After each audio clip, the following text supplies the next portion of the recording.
A inteligencia artificial vai permitir detectar o Alzheimer nas fases máis iniciais da doenza a través dunha aplicación que está desenvolvendo o Servizo de Neuroloxía do Complexo Hospitalario de Ourense.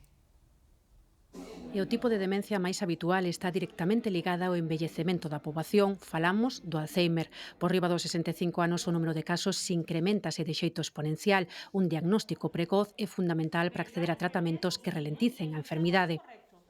Modifican o curso evolutivo da enfermidade. Entonces, o paciente vai evolucionar máis lentamente. O que vamos a gañar é tempo de independencia.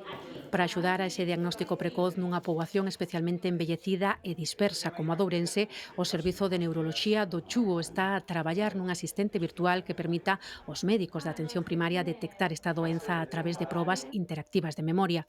Vais a centrar no deterioro cognitivo anésico, na perda de memoria. Entonces vai a preguntar polos olvidos. Que olvidos ten o doente? En que consisten esos olvidos e cal é a repercusión funcional deses olvidos? E ademais vai tamén a contrastar a información que lle aporte o acompañante a consulta, o cuidador desa persoa. A aplicación tamén incluiría e interpretaría a través de intelixencia artificial os test de diagnóstico da demencia e mesmo as imaxes das resonancias ou biomarcadores no sangue. Isto sería a atrofia do Alzheimer e este daño vascular tamén estaría agravando. E a Dios, a inteligencia artificial non ven a suplir o profesional médico, pero sí que nos va a dar un apoio para reforzar o diagnóstico. E o que xa conseguiron con esta aplicación sobre as migrañas por agora do Alzheimer atopas en fase de deseño e non contan con ter o primeiro prototipo ata dentro dun ano.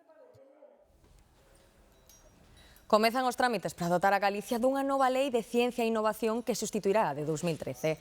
A Xunta quere adaptar a norma ao escenario actual, onde a nosa comunidade quere posicionarse en materias como a inteligencia artificial ou a cuántica.